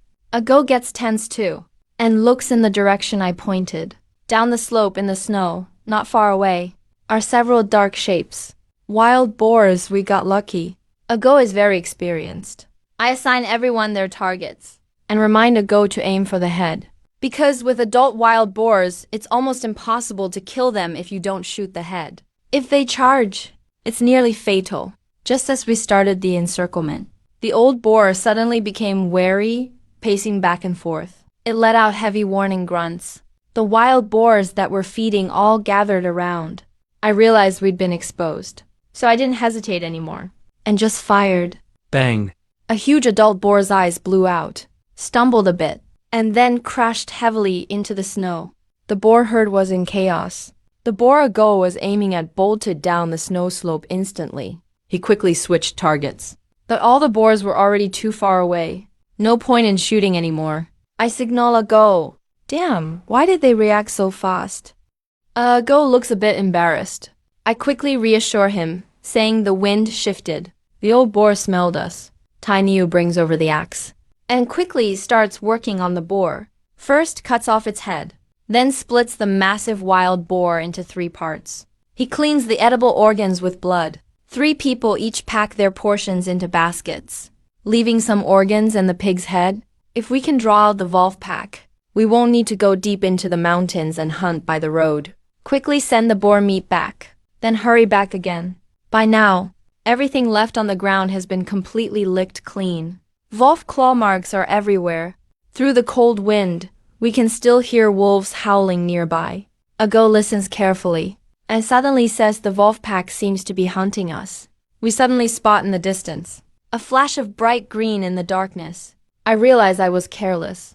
I underestimated the wolves' intelligence. We all chamber rounds into our rifles. Now, what we need to do is break the wolves' blockade.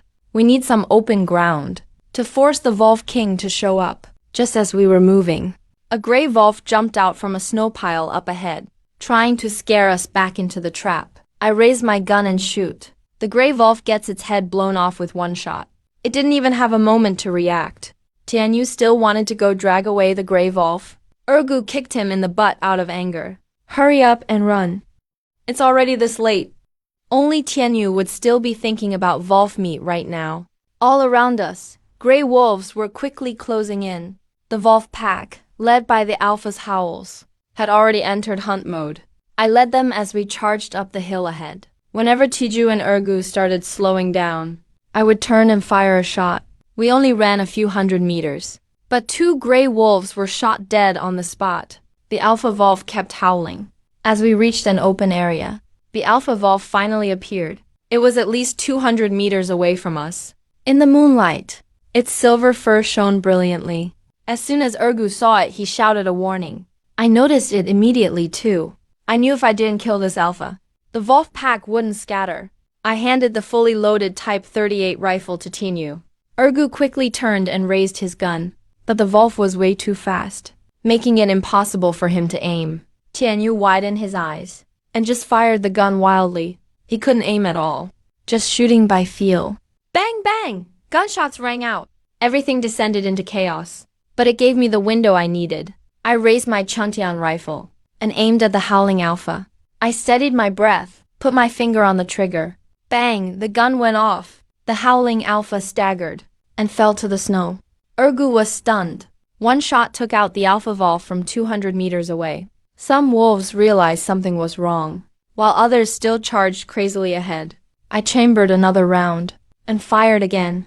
One more gray wolf rushing at Tianyu was dropped. Tianyu followed up, jabbing his red-tasseled spear into the downed wolf, with the alpha's signal gone. The wolves that had gotten close began howling and running off. I fired again and hit a snow-white gray wolf. Ergu's jaw almost hit the floor. I patted him and said, "I'll teach you when we get back. This time we're gonna make a fortune." I just shot 6 wolves myself, all headshots, which means that's 6 wolf pelts right there. Jiang Ergu stared at the gray wolves. How are we ever going to sell so many? I just smiled. We're mountain rangers now, so it's normal to get a share of the meat. We already split up the wild boar, so we'll just take the wolf meat to the morning market to sell. If we can't sell it, we'll have Qin Xiaodong move it on the black market. Besides, we can make wolf skin coats now. There's enough for each of us to have one. Even Dodo can get one.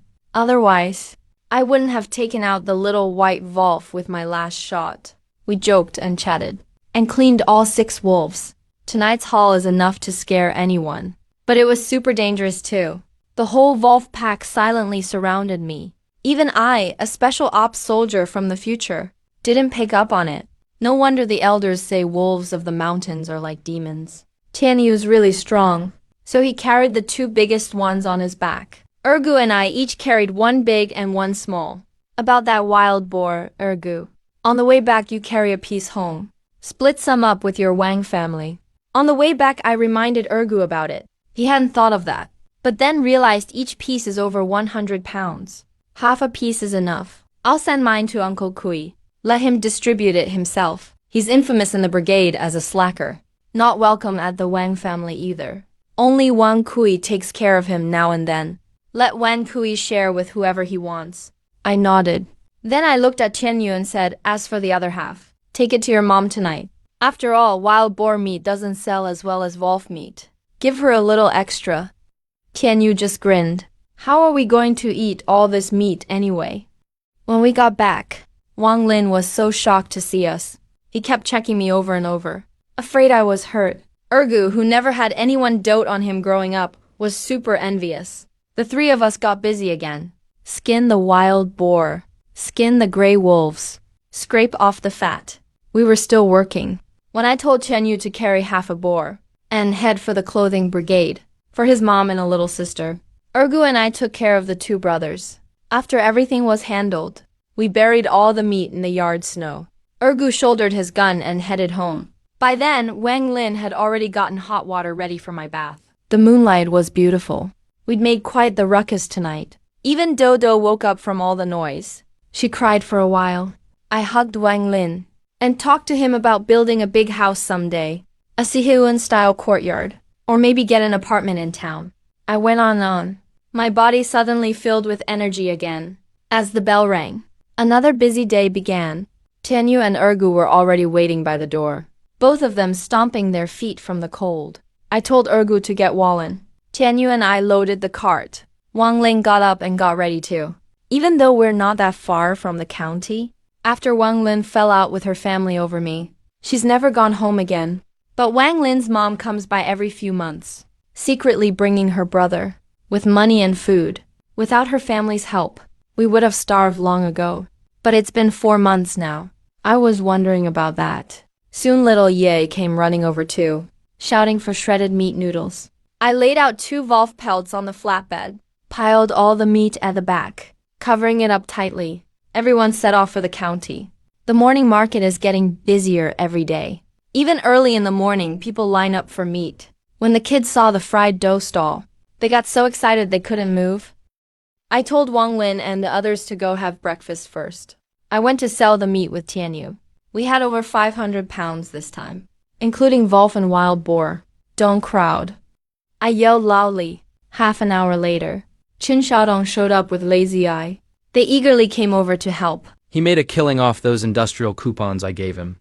Already rolled out 350 coupons for me. Now he's ridiculously friendly to me. Qin Xiaodong saw the cart full of wolf meat and got a huge shock. Did you go hunting a wolf pack or something? He was eyeing the wolf pelts too. With curiosity, Qin Xiaodong asked, if you go hunting wolves again, can I come? So many wolves. It's enough to make anybody jealous. How is this any different from picking up money? I glanced at him and told him that 20-some wolves surrounded me last night. If I hadn't shot the alpha, there wouldn't even be a bone left of me now. Qin Xiaodong shrank his neck in fear. Dang, that's brutal. Even lazy eye couldn't help shivering. No wonder you brought back 5 gray wolves at once. Turns out you were surrounded by the whole pack. Taking a moment, Qin Xiaodong pulled a few tickets out of his coat. A sewing machine ticket. A few tickets for 50 yen of coarse grains. 2 fabric coupons. I got them transferred to me. I took them all. I'm planning to buy a sewing machine for my sister-in-law today. Her sewing skills are outstanding. She'd be the top workhorse making clothes for us from now on. No one better than her. The department store opens at 8 a.m. We headed straight for the large items section. We had to be the first to buy a sewing machine. Soon, with envious looks from those around us, we took the sewing machine away. Tutu guarded the flatbed cart. We continued shopping. Cotton fabric, cotton thread, wooden rulers, scissors, all these, of course, needed to be prepared for my sister-in-law. Then we switched. Tutu bought things for his little sister. On the way back, I was going to have Ergu go to the brigade to trade for some bullets, mainly to check in with the family. But Ergu quietly told me a secret. He knew roughly where the Chan family hid their bullets. Apparently, they also had some guns. I was shocked. Then Ergu continued. He once saw with his own eyes the Shan family moving out 2 crates of bullets and 2 brand new guns, still in wooden ammo boxes, military ones. My heart skipped a beat. For the Chun family in this era, in a place like this to live well with enough to eat and drink. No wonder every household is doing fine. Is it because they're selling arms and ammunition? Ergu went on. There was a lot of dust on them, like they came out of a cellar. He tried to search for the stash too, but had no clue at all. I thought about it the whole way. There's something mysterious about our village, and they're extremely xenophobic. All these years, they still never get along with our Zhang family. When we rushed back, the village was already buzzing with activity. The Wang family was dividing up pork. Ergu and I had hunted a wild boar.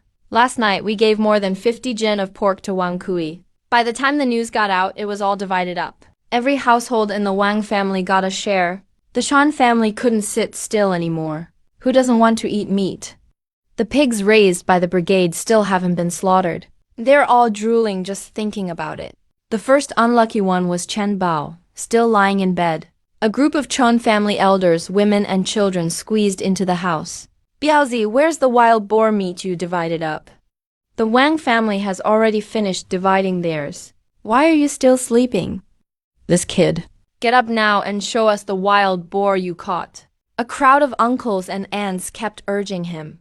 Chen Bao was confused. What wild boar? Come on, stop playing dumb. Even his parents explained. Biaozi was at home sleeping last night. Who'd believe that? You can't eat that much meat alone. Don't think about keeping it all to yourselves. Bring it out so we can all share. You're the forest guard now. You can go hunting anytime. His cousin Chun Mingyang. Searched around. Couldn't find the wild boar. He sounded pretty upset. Chen Bao was totally lost. What boar? What do you mean keep it for yourself? His parents. Then finally told him Ergu and I killed a wild boar, and the Wang family immediately divided up the meat on the spot. And now I was outside our house, setting up a table to divide the meat. The whole Zhang family was getting a share. I tied up cuts of meat with straw ropes. Each share weighed about 5 or 6 jin. The Zhang family is small, so dividing was simple. Tito's dad looked on with envy. His stepmom, Sun Li, was all smiles. She went to line up first, already planning what to cook for lunch in her mind. I glanced at her. This is our Zhang family's share of pork. Nothing to do with you. Sun Li hadn't realized yet. Chun Yu suddenly got mad when he heard about the division. Why am I left out? Isn't Chen Bo from our Chun family? Why do you get to decide who gets the meat? Ergu raised the Type 54 rifle and pointed it at Chun Yud. Chun Yud got so scared he shivered. He turned and ran, but tripped and fell face first after only a couple of steps. I quickly had Ergu put the gun away. Then suddenly ran to the village officials to complain about me. Why is it that the wild boar hunted by the forest guard is only shared with the Zhang and Wang families? Why doesn't our Chen family get any? And there's also wolf meat. They looked at the table and saw at least 250 pounds of meat. Everyone's eyes turned red with envy. Some even tried to move forward and grab some, but a goat drove them back at gunpoint. Seeing this scene, I shouted, "I hunted this. It has nothing to do with the Chun family." Your Chun family mountain guard, Chun Bao, was so scared last night he wouldn't even stay on the mountain. He hid at home and slept. If he wants to eat meat, tell him to hunt in the mountains. That move of mine was ruthless. I insisted on forcing Chun Bao into the mountains. The Chan family was shocked. Chun Bao really didn't go into the mountains. At this point, people from the Zhang family started coming to collect meat. I adjusted the portions based on family size. The crowd from the Chun family got bigger and bigger. The brigade warehouse keeper, Chan Yinshen, also showed up. He shouted overbearingly, "Who said you could divide the meat? The brigade should handle the distribution. Don't you understand the rules?" My third grandpa arrived, wearing his cotton coat. He reached out and snatched the 54 rifle from a go. Chan Yinshen instantly went silent. He quickly hid in the crowd. He remembered clearly how Zhang Liuzhen shot several people from the Chan family back then. He was only 17 years old at that time. He would shoot if there was any disagreement. He really didn't dare act tough in front of Zhang Liuzhen. Wang Lin saw this and hurried to get a chair. My third grandpa sat down with authority. "Hua Chen, go ahead and divide the meat. I want to see who dares to cause trouble in front of me. I'm dividing meat for the Zhang family now." The Chan family was still watching eagerly from the side. Now that my third grandpa was backing me up, the Chan family troublemakers left disappointed. Chan Yinshen watched as more and more meat was distributed. Suddenly, he thought of the Wang family. He turned and left immediately. If the Wang family found out about the meat distribution, they surely wouldn't like it. Wang Kui and his people had already heard that Zhang Huacheng was dividing meat. Surrounded by a group, they also came to see the commotion. On the way, they ran into Chan Yinshen. Chan Yinshen started talking slyly right away. "Your Wang family only gets a couple of ounces each, while Zhang family households each get over 10 pounds. Are you just going to let them do that?" He knew the Wang family weren't pushovers either, but Wang Kui just sneered. "A go already told us. All that meat was hunted by Huacheng. He just helped carry it back. So it's up to Huacheng to decide how it's split." Hearing that, Chan Yinshen said no more. After all, at least the Wang family would get a meal out of it now, while the Chan family couldn't even get a taste of meat. If we waited any longer, all the meat would be gone. Chan Yinshen cursed it as he ran back. He didn't believe the Wang family was only there to watch. He hoped the two families would start fighting. I divided the meat very efficiently. If you were from the Zhang family, you got a share. If your household was small, you got less. If you had more people, you got more. Some families even got over 10 pounds at once. This made the Chun family envious. Eventually, one of them couldn't resist anymore and planned to buy some with money. Wang Kui could tell the Zhang family was trying to be fair, so he took out some money to buy extra meat as well. Chan Yinshen just watched the meat being divided, his eyes nearly popping out. He looked at Chun Yud and told him to report me for speculation. He couldn't do it himself, but Chun Yud definitely could. "Go report it to the commune. The brigade will get some of the confiscated meat. We'll give you the best cut when we butcher the New Year pig. You'll get plenty of pork offal too. Just get this done for me. All you have to do is speak up, and you'll benefit." Chan Yud was happy to do it. He immediately headed off toward the commune with determination. I was keeping a close eye on Chun Yud the whole time. I guessed he would definitely report me. And he wouldn't say we were mounting guards when he did, once he was far enough away. I tossed the meat into the bamboo basket. No more meat for sale. Those few Chun family members who wanted to buy were frantic. I pointed to the distant figure of Chun Yud and said, "Look, Chun Yud went to report me at the commune. Sorry, everyone. We won't be able to sell meat in the future. Only the Zhang family will get to eat it now. If you can't get meat later, Go talk to Chun Yud. They turned to look, and saw Chun Yud had almost disappeared into the distance. When the Chun family saw that, they were furious. That guy has no brains. It was the mountain guard who reported us. Damn it, we just wanted to eat some meat. But that heartless jerk had to ruin it. The Chun family members who wanted to buy started cursing. Seeing the time was right, I called out, if you want to eat meat, Chun family, just have Chun Bao go hunt. We all managed to hunt meat. Why can't he? At this point, the Chun Bao house was almost turned upside down. A bunch of Chun family members were clamoring to form a hunting team. Even Jiang Huacheng and Go could do it. So why couldn't the Chun family hunt wild boar and wolves? We have plenty of people. We have guns. We have bullets. But Chun Bao just wasn't willing. That's practically a death sentence for him. Wild boars in the mountain weigh several hundred pounds. You can't even kill one with regular bullets. As for the wolves, they come in packs. Who would dare go after them? People were getting crazy over their craving for meat. So why could Jiang Huacheng and Go pull it off? You're just a coward, damn it. A young man cursed at Chun Bao. When Chun Bao heard that, he flew into a rage. He threw a punch and charged in. The young man didn't back down either. Suddenly, Chun Biao's house turned into chaos. Pots and pans went flying. Meanwhile, the Zhang family had almost finished dividing the meat. All that was left was a wolf leg and a wild boar rib. Everyone waited expectantly for Chun Yud's return. A horse-drawn cart appeared in everyone's view. On it were officials from the commune. At the front, Chun Yud was strutting proudly. The commune sent 4 people, 2 officials and 2 guards carrying rifles. One official stepped forward and saluted. We received a report from the public that someone was poaching in the mountains, engaging in speculation and selling meat at high prices. Wang Kui also walked over and saluted. Poaching. He didn't say he was reporting the mountain guards. The official was Director Li. When Director Li heard that, he frowned at Chun Yud. Sorry, leader. I haven't gone out in the past few days, so I don't know anything about this. Chun Yud kept bowing. Wang Kui sneered, looked at Chun Yud, his eyes filled with contempt. I hurried over and saluted too. Hello, leader. I'm the mountain god Jiang Huacheng. Last night, Go and I were on patrol and saw a pack of wolves chasing a wild boar. When we got to the foot of the mountain, we opened fire. We shot a wild boar and a wolf. We're dividing the meat here. No meat is being sold.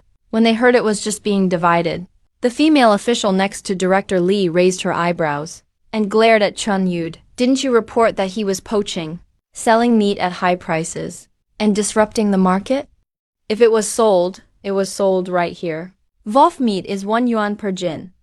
Pork costs 0.6 yuan per pound. Isn't that expensive? Chun Yud hurriedly explained, saying the people from the Zhang family wouldn't agree. When was it sold? We all didn't spend any money. Director Li saw things were already one-sided. He immediately whispered with the female cadre about how to handle the situation, then turned to me, the mountain guard Jiang Huacheng, after organizational investigation. Your actions don't count as profiteering. No punishment will be made.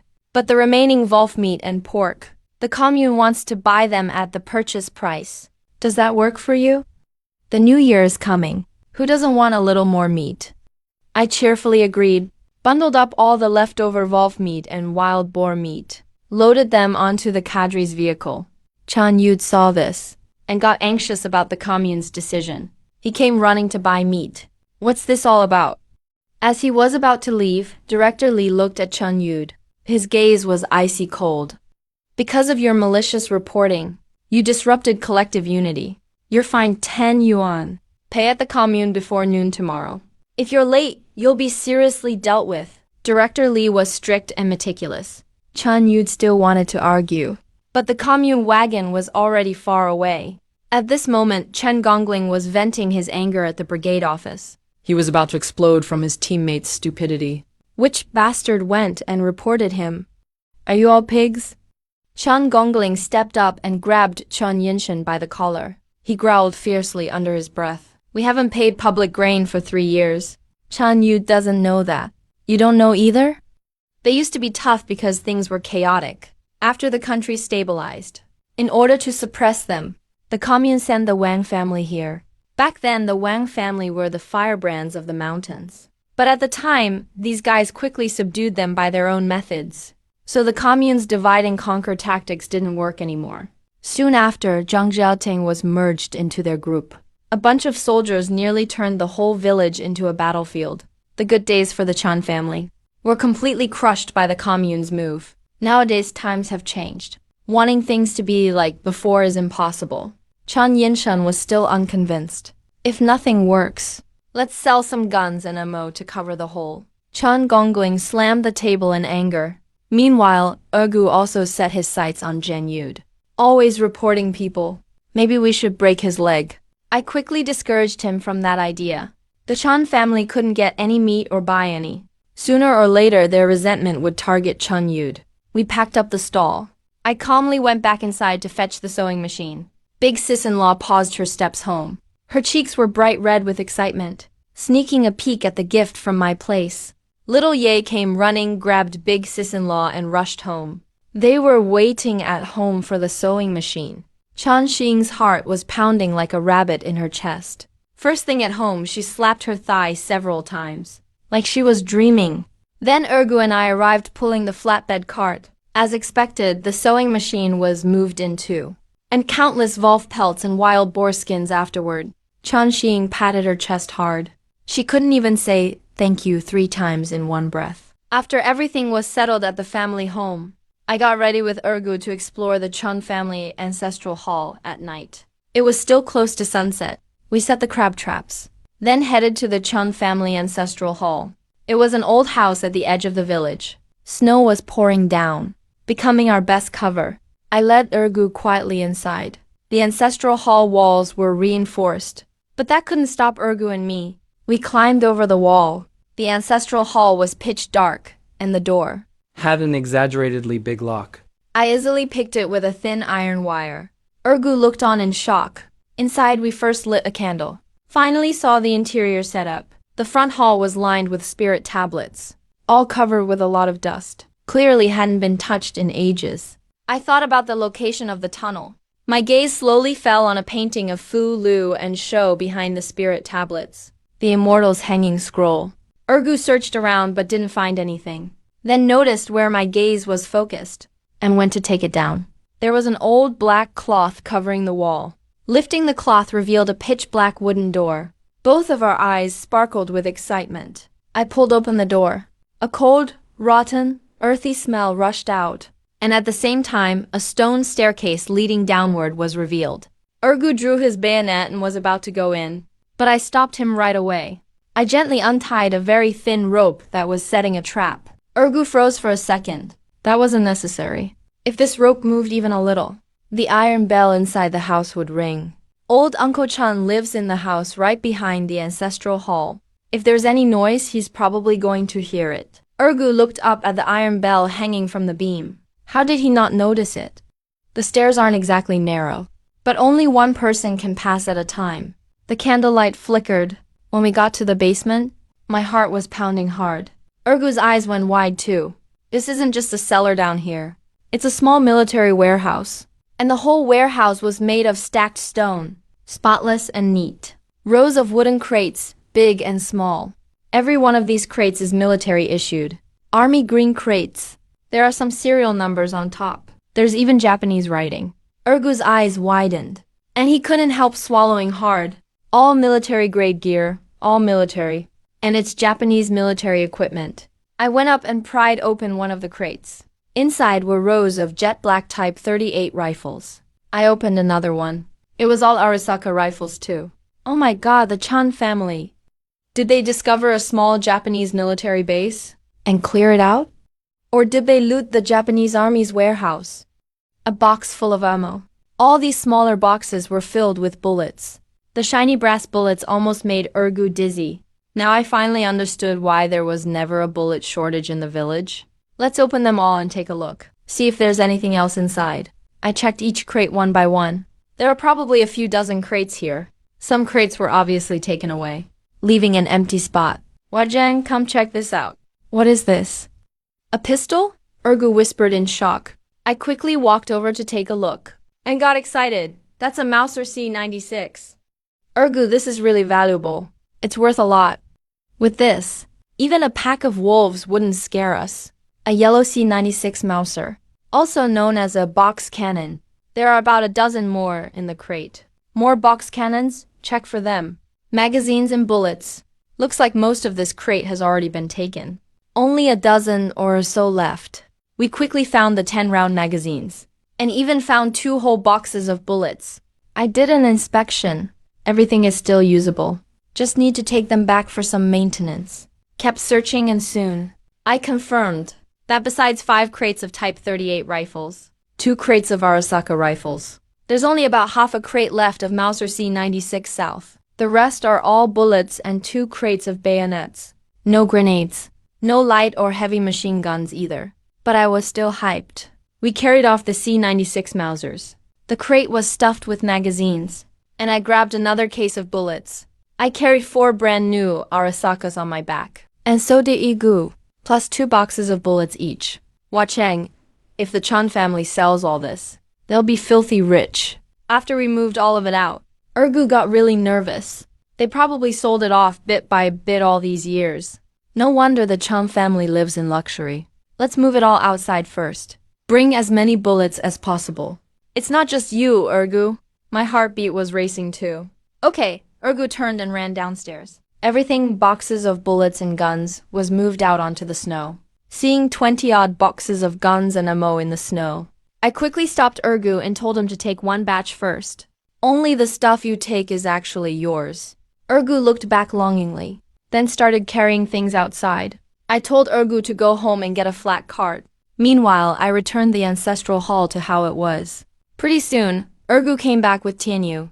The 3 of us pushed and pulled together, and got all this ammunition into the mountains. All things considered, it's safer in the mountains. We couldn't stop laughing all the way there. We're rich.